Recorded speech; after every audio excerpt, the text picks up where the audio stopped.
सभी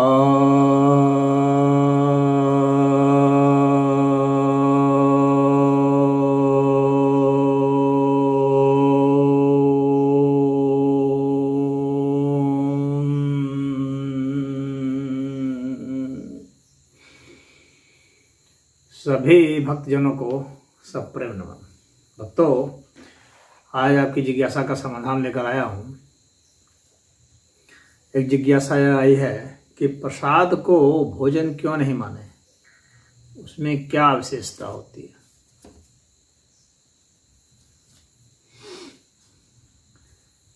देखिए, जो भोजन है वह तो हम लोग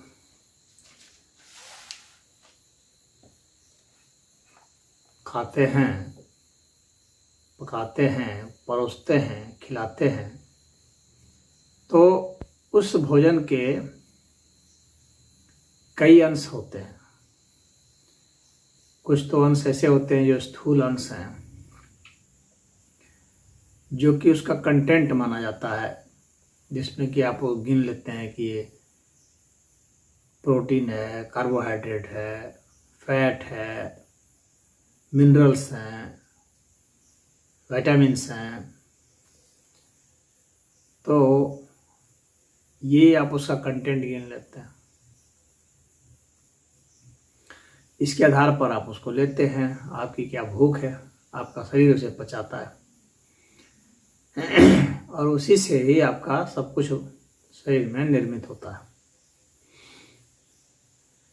हम लोग का जो अभी पाक कला का जो स्थूल जो है और डॉक्टरों का भी जो विश्लेषण है, फूड संबंधित जो विश्लेषण है, तो बस वो इतना ही है कि हमारे मांस को, फैट को और हमारी हड्डियों को, इन सबको कैसे वो करता है, बढ़ाता है या क्षय करता है, या इसमें कौन सा औषधीय गुण है, ये हमें कैसे रोगों से बचाता है, इतना तक तो हम लोग जानते हैं।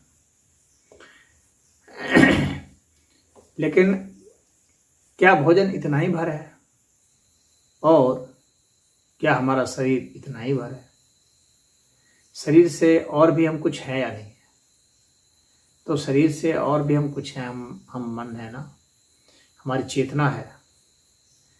तो शास्त्र में यह बताया गया है कि भोजन में कंटेंट जितना है, उसके अलावा जो उसका सूक्ष्म स्वरूप है वह भी हमारा शरीर ग्रहण करता है।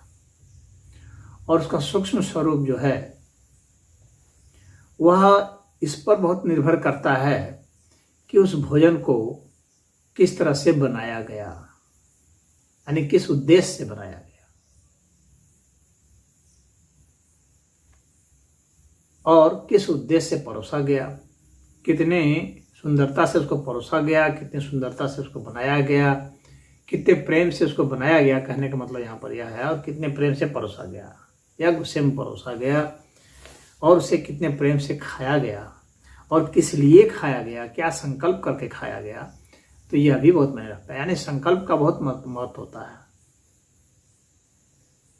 तो इसीलिए जो हम लोग को सनातन धर्म में जो बताया जाता है कि भोजन को बहुत प्रेम से ग्रहण करना चाहिए, उसे बहुत प्रेम से पकाना चाहिए, जिसके लिए पका रहे हैं उसका लक्ष्य करना चाहिए, और उसको बहुत श्रद्धा से, भक्ति से जब हम पकाते हैं तो उसका स्वाद बदलने लगेगा।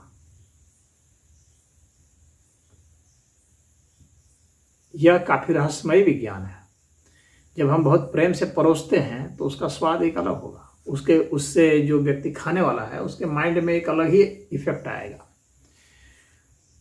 क्रोध से जो परोसा जाता है भोजन, दुत्कार के परोसा जाता है, जैसे जेल वगैरह में फेंक देते हैं कुत्ते की तरह, उसका प्रभाव दूसरा है। और प्रेम से बिठा के हाथ पे धुला करके जो खिलाएंगे उसका प्रभाव दूसरा होगा। तो हमारी जो नीयत है और हमारे जो तरीके हैं, हमारा जो भाव है, हमारे जो विचार हैं उसका बहुत ज़्यादा प्रभाव होता है भोजन के ऊपर।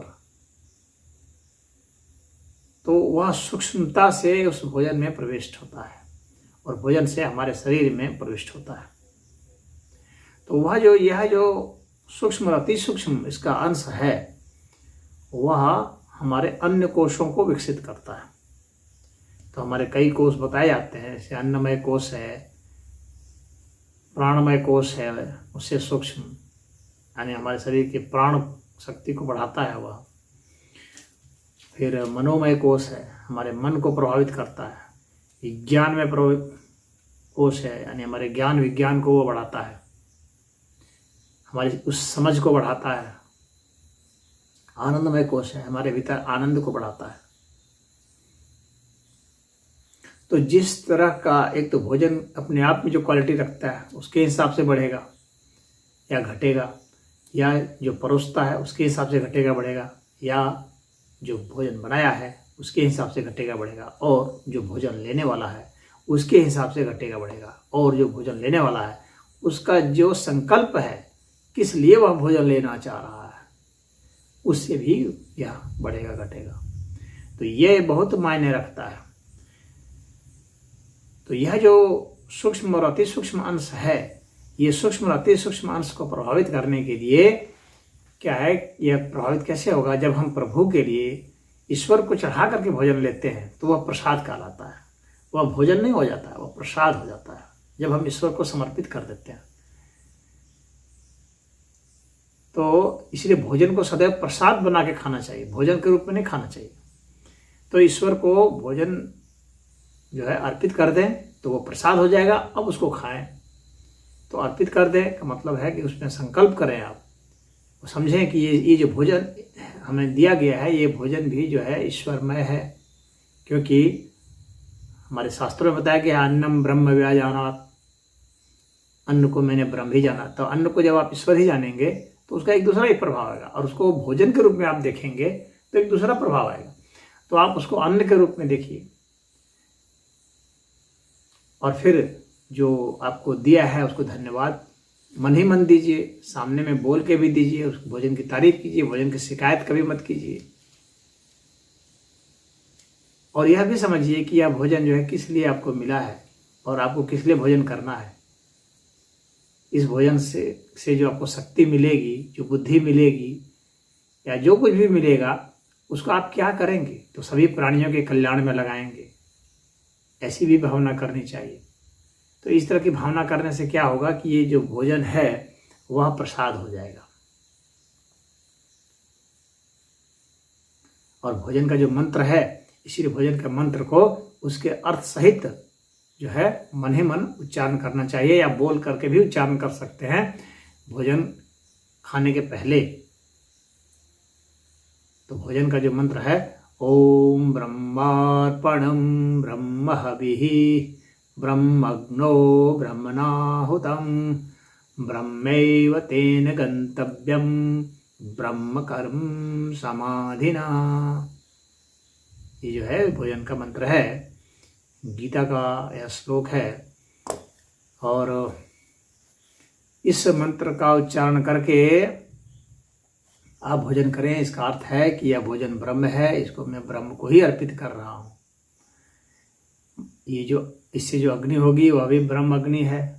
ये जहाँ जा रहा है हमारे पेट में जो अग्नि जल रही है, जठराग्नि है, वह भी ब्रह्म ही है। तो इसको वहीं पर अर्पित कर रहा हूँ, और जहाँ ये जाएगा वो ब्रह्म को ही जाएगा।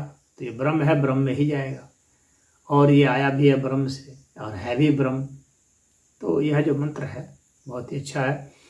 तो इस मंत्र को जब आप पढ़ते हैं, जब चिंतन करते हैं, जैसे मैंने बताया, तो वह भोजन प्रसाद हो जाता है। तो प्रसाद दूसरा का प्रभाव दूसरा हो जाएगा, भोजन का प्रभाव दूसरा हो जाएगा। बिल्कुल आप खा के देखेंगे। इसलिए भोजन को बहुत आराम आराम से चबाया जाता है, प्रभु का मन ही मन गुणगान करते हुए चबाया जाता है, भोजन की तारीफ करते हुए चलाया जाता है, एकाग्रचित होकर के भोजन को खाया जाता है। तो उसका प्रभाव दूसरा होगा, वह भोजन जो है प्रसाद हो जाएगा। तो भोजन को प्रसाद बनाने का विधान सनातन धर्म में है और किसी धर्म में नहीं है। बाकी सब तो गबर गबर खाते हैं, जैसे कि जानवर सब खाते हैं उस तरह से खा लेते हैं। तो भोजन के अर्थ में भी यहाँ पर विकास है।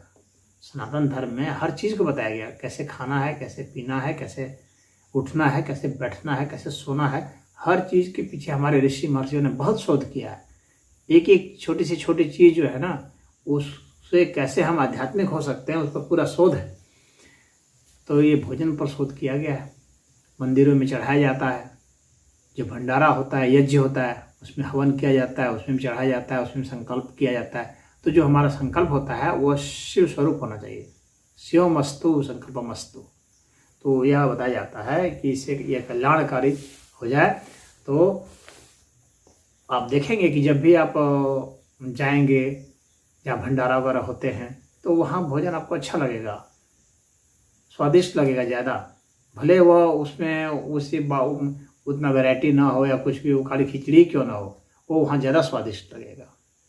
पूरी सब्जी खाली होगी लेकिन वो ज़्यादा स्वादिष्ट लगेगा, क्योंकि उसमें कई लोगों की श्रद्धा उसमें शामिल हो गई है। उसके कारण से भोजन जो है वह प्रसाद हो चुका है। और प्रसाद होगा तो स्वाद उसका बढ़ जाना है। और स्वाद इसलिए बढ़ जाता है क्योंकि उसमें गुणवत्ता उसकी बढ़ जाती है। और वह जो है आपके मांस को, हड्डी को ही सिर्फ नहीं, बल्कि आपके मन को शुद्ध करता है, पुष्ट करता है, आपकी चेतना को शुद्ध पुष्ट करता है, आपके भीतर आनंदमय जो कोश है उसको वो पुष्ट करता, बढ़ाता है, शांति को बढ़ाएगा, आनंद को बढ़ाएगा, प्रेम को बढ़ाएगा, आपके ज्ञान को, आपके विज्ञान को, आपकी सोच समझ को बढ़ाएगा। इसलिए ये प्रसाद का विज्ञान है, बहुत रहस्यमय विज्ञान है। तो आप इस तरह से जैसे मैंने बताया वैसे खाइए। धन्यवाद देते हुए आपको क्या करना है, इस भोजन से आप क्या करेंगे, जीवों का कल्याण करेंगे, प्राणियों का कल्याण करेंगे। प्रतिदिन जब भोजन करें, जितनी बार भोजन करें, संकल्प करें कि इस भोजन से मैं यह करूँगा, ये अच्छे काम करूँगा, तो ही आप अच्छा काम कर पाएंगे। तो ही भोजन जो है अलग ढंग से पचेगा, फिर वो आप में भीतर अलग शक्ति उत्पन्न होगी। तो यही भोजन को प्रसाद बना करके खाने का विधान है। हरि ओम।